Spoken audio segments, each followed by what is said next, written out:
건강기능식품으로 그걸 섭취하면 어떨까? 간편하니까 좋지만은 건강기능식품으로 암을 예방한다는 연구 결과가 생각보다는 별로 없어요. 오히려 더 유발한다는 연구 결과도 꽤 많이 있기 때문에 사실 그 효과가 확실하다 그러면은 뭐 많은 연구에서 똑같은 이야기를 하겠지만 그런 연구 결과가 거꾸로 나오고 있기 때문에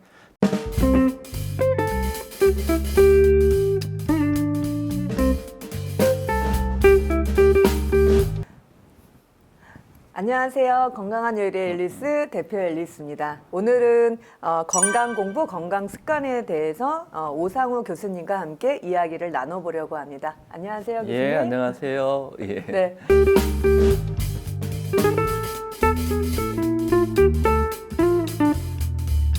오늘은 어떻게 먹을까에 대한 이야기를 좀 해보려고 해요.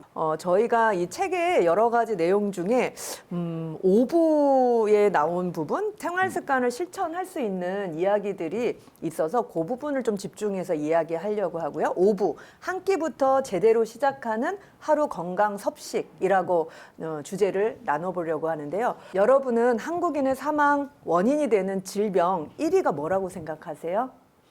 네, 암이죠.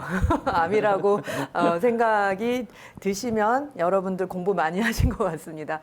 이 생활 습관의 변화와 이제 서구식 음식 때문에 저희들이 이제 비만 인구 증가하고 이제 발암 물질 많이 노출돼서 서구형 암의 발병률이 높아졌다고 하는데요. 이 부분도 한번 교수님 책에 소개가 되어 있는데 말씀 좀 해주시겠어요? 안 발생하면 남의 일 같이 들리실 수도 있어요. 저도 나는 암에 안 걸릴 거야 하는 생각 속에 사는 사람 중에 한 사람인데 실제 통계를 보면은 4명 중에 1명이 암으로 죽습니다.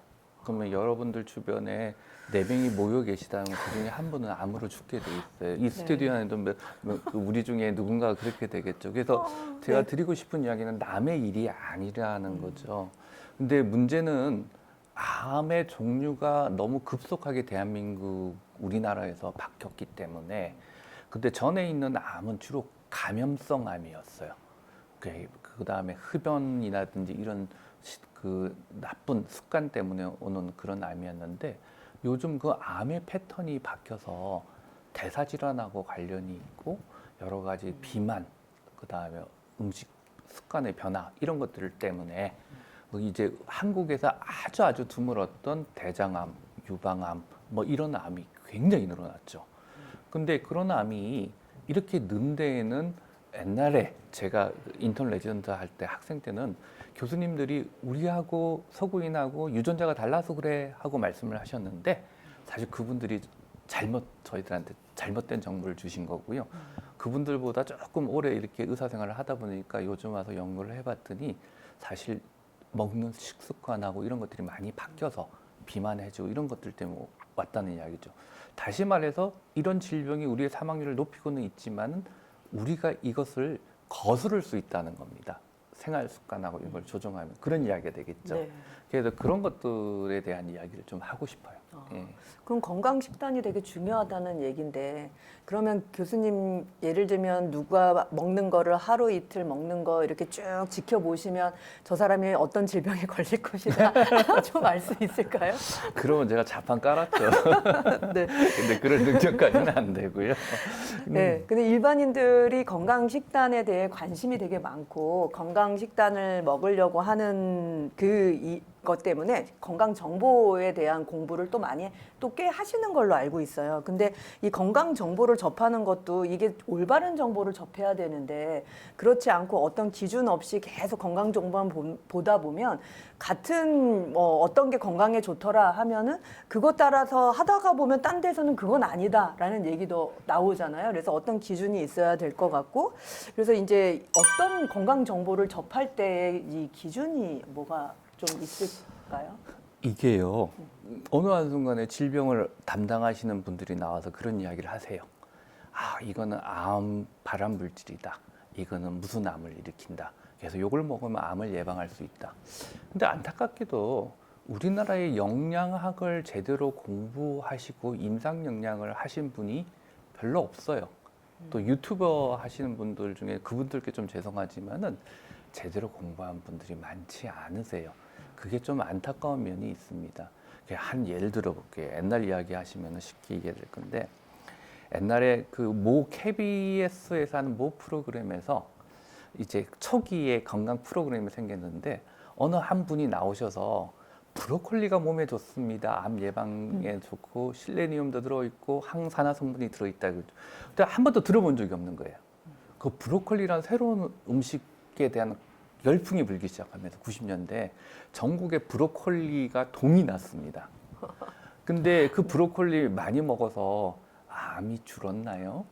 그 전혀 그렇지 않죠. 근데 또 그게 유행이에요. 그거 끝나고 나면은 또 다른 그 영양소 성분이 하나 등장을 하면서 뭐 코엔자임 Q부터 시작해 이런 네. 것들을 막 이야기해요. 그래놓고 이런 걸 막 이야기하다 보니까 또 그런 코엔자임 Q 처음 들어봤는데 아 그러면 이걸 갖다 집중적으로 먹을까? 그 제품도 나와요. 자 그런 것들이 암을 예방했다는 근거가 있으면은 저도 당장 먹을 것 같아요. 근데 없어요. 그리고 어느 하나만 먹게 되면은 다른 영양소가 부족하게 되죠. 그럼 우리 몸의 면역 체계에 문제가 오게 돼 있습니다. 어느 하나를 과다하게 먹으면은 다른 부분에 문제가 오는 거죠. 예를 들어 항산화를 너무 많이 그 산화 작용 자체가 암 발생의 위험을 높이는 건 사실이 있죠. 그런 걸 잘 산화 반응을 많이 일으키는 음식을 먹으면 그럴 수는 있지만은 그렇지만 거꾸로 항산화 성분을 많이 먹게 되면요. 그 산화 작용 자체가 우리 몸이 자연스럽게 면역 작용으로 암세포를 없애는 과정에도 큰 역할을 해요. 근데 그 역할을 너무 억제해 보면 오히려 우리 몸에는 매일같이 암으로 발전할 수 있는 세포들이 많이 생기거든요. 우리 면역 체계는 그걸 매일같이 청소를 해요. 근데 그걸 억제시켜 버리면 오히려 암 발생을 유발하지 않을까요? 그래서 그런 음식은 많이 먹어도 안 되고 적게 먹어도 안 되는 겁니다. 항산화 성분도 마찬가지고. 어느 한 음식이 암을 예방한다는 이야기는 있을 수 없는 이야기고요. 오히려 그걸 너무 많이 먹음으로 인해서 더 큰 문제를 일으킬 수 있는 반면에 거꾸로 그런 그 영양소나 이런 것들을 골고루 먹는다. 너무 뻔한 이야기지만은 편식보다는 골고루 먹으면서 균형을 잡히는 사람들은 암 발생을 확실히 줄여줍니다. 건강기능식품으로 그걸 섭취하면 어떨까? 간편하니까 좋지만은 건강기능식품으로 암을 예방한다는 연구 결과가 생각보다는 별로 없어요. 오히려 더 유발한다는 연구 결과도 꽤 많이 있기 때문에 사실 그 효과가 확실하다 그러면은 뭐 많은 연구에서 똑같은 이야기를 하겠지만 그런 연구 결과가 거꾸로 나오고 있기 때문에 다시 말해서 근데 그 성분들이 안 좋으냐 좋아요. 근데 그걸 어떻게 먹느냐? 그런 기능식품으로 먹는 게 아니라 일상 그 우리가 먹고 있는 음식 속에서 먹을 때는 효과가 확실하다. 그다음에 두 번째는 그 효과가 그 어떤 성분 하나 때문이 아니라 같이 먹는 음식 속에 있는 여러 가지 다른 성분이 조화를 이뤄서 예방해 준다. 이렇게 생각해 주시면 될 것 같아요.